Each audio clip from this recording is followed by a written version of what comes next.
គិតអ្វីឲ្យវែងកុំបែងខ្លីកូនជាទីស្រឡាញ់ពាក្យចាស់បុរាណបានពោលហើយគឺថាគិតអ្វីឲ្យវែងបានសក្តីថាធ្វើអ្វីក៏ដោយឲ្យមើលទៅមុខមើលឲ្យវែងឆ្ងាយពោលគឺឲ្យសម្លឹងមើលអនាគតកាលពាក្យនេះមានន័យសំខាន់ណាស់ព្រោះមនុស្សដែលសម្លឹងមើលកិច្ចការក្នុងកាលវែងឆ្ងាយនោះរមែងនឹងបានទទួលនូវសេចក្តីសម្រេចក្នុងកិច្ចការផ្សេងៗដែលខ្លួនធ្វើក្នុងរយៈកាលយូរពាក្យថាកំបែងខ្លីគឺកំគិតខ្លីកាលកូននឹងធ្វើនៅកិច្ចការអ្វីក៏ដោយ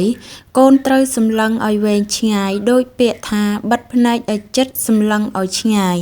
បើការងារនោះរឹតតែធំដុំនិងសំខាន់បំផុតក្នុងជីវិត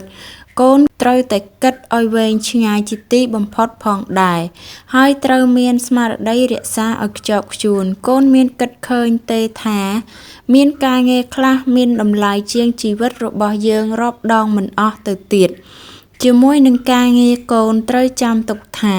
ខ្លាចលំបាកតែខ្ជិលមិនព្យាយាមមិនរួចពីសក្តីលំបាកឡើយខ្វះសក្តីអត់ធន់ការងារមិនបានល្អខ្វះការតស៊ូការងារមិនសម្រេចរវល់តែរឿងស្នេហាកាន់ការងារធំមិនបានព្រោះសក្តីប្រហែស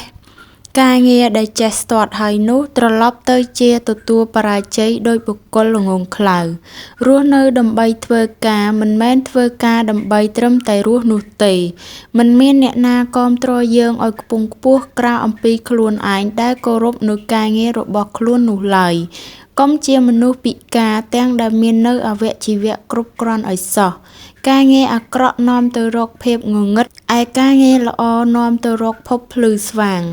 ការងារដែលប្រឆាចទោសជាមង្គលដ៏ឧត្តមការងារជាអាយុជីវិតជាកិត្តិយសលក្ខការងារមានតម្លៃជាងអ្វីៗទាំងអស់ព្រោះការងារនាំឲ្យរួចផុតចាកទុក្ខទាំងពួងសក្តីទាំងប៉ុន្មានដែលបានពោលហើយនេះសម្រាប់ឲ្យកូនរៀនគិតឲ្យវែងក្នុងជីវិត